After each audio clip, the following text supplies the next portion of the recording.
necessary. We cannot hollow this ground. The brave men, living and dead, who struggled here have consecrated it far above our poor power to add or detract. The world will little know nor long remember what we say here, but it can never forget what they did here. Good morning to the Marines, sailors, soldiers, airmen, members of all the services, veterans of all the services, all of those who have served or have served our great nation. Today is Memorial Day, a holiday whose true meaning, unfortunately, has been lost over the years. Back home, now it marks the start of summer. Schools are out. We all have wonderful memories of Memorial Day spent at beaches, at lakes, in the mountains. We go to picnics and barbecues. It's a time that you spend with your friends and your family, enjoying yourself. It's a time to drink ice-cold lemonade, perhaps even a colder beer. The original meaning has faded. And as you heard earlier, that meaning was to honor the men and women who have answered our country's call over the years, who answered the country's call to arms, and who died in our nation's service. Memorial Day is not a day to have fun or to relax. Instead, it is a day to remember and to honor the true American heroes, those who gave the ultimate sacrifice. Now, you heard that it was established immediately following our terrible Civil War, a war that finally established what kind of nation we'd be, a war in which 600,000 young Americans, North and South, perished. And for a century after that war, Memorial Day was kept sacred. It meant a day to visit town squares where memorials stood, a time to decorate graves, a time to listen to veteran speeches, a time to honor those who died serving this great nation. We would celebrate with parades and civic events, but overall Americans kept the day quiet, pausing to remember. Pausing to remember, at least for a little while, the kind of men, the kind of women who gave their lives and gave the last full measure and who made the ultimate sacrifice, so those who remain protected at home could enjoy the good life that Americans have so long enjoyed. Now, you heard a few statistics a minute ago. Let me provide you with some others. Today, there are more than 300 million living Americans.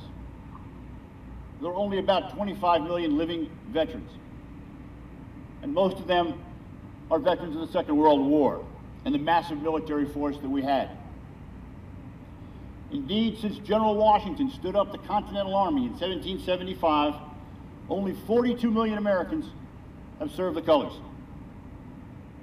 Well over 1 million of them have died in our nation's defense. Millions more wounded, many wounded for life. Now, you heard about Arlington. When most of us think about national cemeteries, we think of Arlington National Cemetery in Washington. Stately beauty of the trees, tens of thousands of crosses lined up, magnificent view over the Potomac to our nation's capital. But I have to remind you there are many, many more national cemeteries scattered throughout the U.S., all over the country. And perhaps more importantly, there are 24 American cemeteries maintained overseas.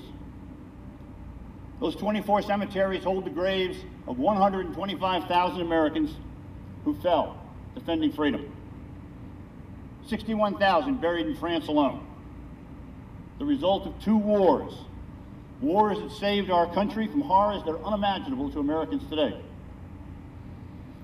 There are memorials overseas to an additional 94,000 Americans who were lost at sea, or whose bodies were otherwise never recovered from the battlefields. We have paid a price. And what have we gotten for that price? I can tell you that as Americans, we can be proud of ourselves as a people. Despite all these losses, all that service, we have never retained a square foot of any country we've defeated. We as a nation possess no empire. nor have we ever enslaved a single human being as a result of our success in war. I would tell you that, on the contrary, billions of people across the planet today, and billions yet unborn, live a free and prosperous life because American veterans fought and died, and once peace was established, went home to become good citizens, good parents, good people. If we stayed or if we went back, it was to rebuild destroyed cities. It was to restore shattered economies. And it was to allow our defeated opponents the ability to rebuild their societies as they chose and to enjoy their lives as they saw fit. The only thing we ever asked for in return were a few acres in which to bury our dead.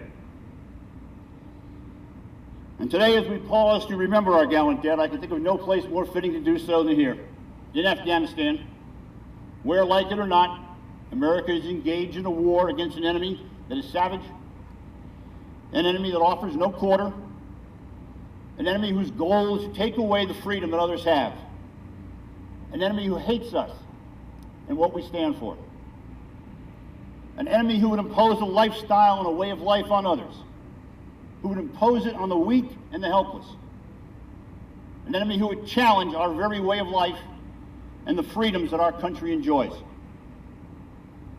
But I can tell you that they, like enemies past, will not prevail.